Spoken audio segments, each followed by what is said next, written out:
All right, all right, all right, all right, all right. Hi, family. My name is Marvin. I'm a compulsive overeater. I weigh and measure 3 meals off the gray sheet. I come over to my sponsor in absence is the most important thing in my life. And I want to thank the committee that put this great event together. I just want to thank the committee for putting this wonderful event together, 25 years, April 6th of GreySheeters Anonymous, going your way, I guess, and I want to thank everybody that's doing the technical work on here. And they want me to tell you a little bit about the history. Well, before I was able to get it organized, it wasn't me. It was we. Some members helped me in New York, and we was able to get some things together because I'm gonna keep it really that simple. And we felt, well, it can't be a board, a New York board. We have to go worldwide, and that's what we did. And it's beautiful. I never thought in my wildest dreams that it would expand of the things that we was doing 25 years ago before it became in existence. It was not like one of my dreams. I just wanted to make sure that when we perished, there was something in place to save people's life that had issues like us and ate compulsively, bulimic, or anorexic, to be able to come to a place and lie their head and identify and do what we do 3 times a day and be able to fast. You know, we fast, when we don't eat in between. And it's unbelievable what it has done to my life. Someone was speaking earlier from Boston, and it was just talking about how, the COVID stuff, how it blessed us, and how this is one of the most positive things that could have ever happened. Because I'm a busy person anyway, right? And I like face-to-face stuff, so that's where I'm at today. I did help me and others to be able to get this phone bridge expand, but I knew that I could use it if there was no meetings around. I'm a face-to-face individual, right? But I did that anyway because there's other people that can't get to meetings or it's not meetings in their area in the world. So we did a good thing back then. And, Zoom been around for a long time, but for us to be using this in this matter and be able to communicate over the world, it's unbelievable. It's people that I won't see unless I see them face to face. And this brings them, I can see it. I feel like, we right here, we get to see each other. They get to hear me share. They don't know what I'm going to share, because sometimes, I go real deep into this process because this program has saved my life, right?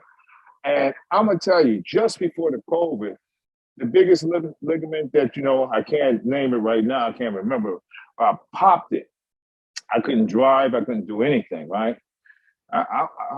You talking about feeling hopeless? You talking about being I stayed abstinent through that. I had to have, I felt like I had to reach out for help to ask people to pick me up, to drive me places. So I'm able to get my food and I'm limping around and stuff like that. And it was rough. And then, COVID was here in October of 19, and then in March, they shut everything down, right? So now I can't go to no therapy, you know what I'm saying? I can't do anything, right? In that process, my food stayed the same. So you know what happens, I ain't doing anything because I usually exercise and do all this something. I'm not paying attention. I'm just trying to stay abstinent, right? Just to the best of my ability, calm my food over, doing what I need to do. And before I know it, I was probably, because my eyes are broken. I was probably 60 pounds up. Didn't realize I was 60 pounds up, I swear, because I was abstinent. And once the gyms and everything started, and I started to monitor what I was putting in, and I started exercising. And what's the good thing is when they closed, I think I had one more therapy session, and I left it up to something that I cannot see, that's greater than me. And I said, "You're going to be all right, and you're going to be able to walk without a limp." and your eyes are broken. So for you, it's not about body image, it's about staying abstinent. And everything about your vessel is going to snap into place. This is where I understand that I am powerless over things that's going to happen the next moment. And I cannot do this alone. I have to use a sponsor. And this is the most important thing. I would not be able to serve. My life is to serve, not to take it. This is what this abstinent journey is about for me. And I really appreciate people when they say, Marv, slow it down, because what happens is I'm trying to get it in. Because I am passionate about this program that has saved my life. But there's one thing I do know, I did not do it alone. Without you, it's no me. And I'm telling you, I try my best to keep my personality out of the way. I deal with some people that are very difficult. And it's like, I've been around here, right? I just celebrated last month 31 years. St. Patrick's Day, March 17, 1992. 31 years of weighing and measuring my food back to back. Listen, if you come here for the first time, or you come here for the 100th time, stay. It's no more reasons, excuses to eat. And matter of fact, if you keep having you can call me. You can call me, I have no time limit, no nothing. If I can't get back to you at that moment, I will get back to you. Stay. No matter what, no matter who, no matter how I feel, there's no reason to eat. This is what this is about. Worldwide. I lost my mother a week before my anniversary. Spiritually, I'm whole. I lost my father 4 years ago. I have no parents, right? So in the whole process, I'm still grieving. I'm celebrating Albert. Guess what? Tomorrow is my birthday. And guess what? We did this 2 days before my birthday. My birthday is April 8th. 31 years. You know what I can say? I'm maturing.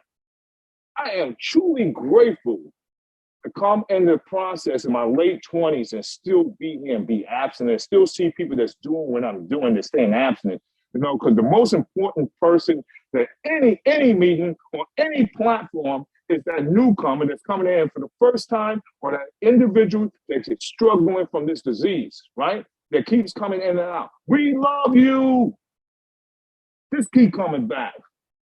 We love you. We'll love you until you begin to love yourself. Believe it. I am an example of this. And I'm telling you, as a person that I have to be humble of all the things I do in life besides being in this 12-step program. My whole life is about being a servant. You think I want to be a servant? It's easier for me to be a taker. I took from myself all my life. I ran back and forth into that refrigerator until it was, I didn't know that I was suffering. I come from another 12-step program. And I'm going to tell you, when I put the food down, I said, damn, you need to do some work on yourself. You crazy. You know what I mean? And you know what? I wasn't crazy, but I was sick, right? And I needed help, and I was in the right place. And someone was carrying that mess, and I said, let me give myself a break. You know, I really don't have no choice. Let me give myself a break and see how this works. But they used to say, after 90 days, your misery can be refunded. I said, you know what? I'll stay here. But I understood that to identify with the speaker. And that's what saved my behind. So lucky I had that 5.5 years in that program. And lucky I came in as a young man. I grew up in 12-step programs, right? I didn't think that was my journey. So where I'm at spiritually, I'm in tune. The peace of mind that I have today, I cannot imagine it. I used to think that I was going crazy that I had so much peace, right? But it's those times that, you know, the smartness in between my ears kick in, and the next thing I know, I'm doing some dance, right? And I'm starting to say things to myself, and then I start to say things that's not appropriate and don't really mean them, but I get back into that old person that I used to be, right? And this is a reminder, because if I don't do the things that I need to do, I have instant forgetters to tell me that you're still that same person for all those years back, right? We talking about decades, right? And so I need those reminders. And by showing up to grow up, right? But the first thing before I show up to grow up, I have to suit up, right? And so I suit up, I show up, I grow up, things that I do not want to do. I want to lay down, go underneath the covers, and don't deal with reality at all. I'd rather deal with fantasy. So these things help me stay abstinent, because I want people to have what I have gained, and I did not gain this alone. So I need to keep saying, gotcha. I need to keep saying that I do not do this alone. Without we, it's no me. And I just want to thank your beautiful people that happen to be members like me, that qualify to be members like me, right? For giving me this opportunity on this platform to share a little bit about me. God bless.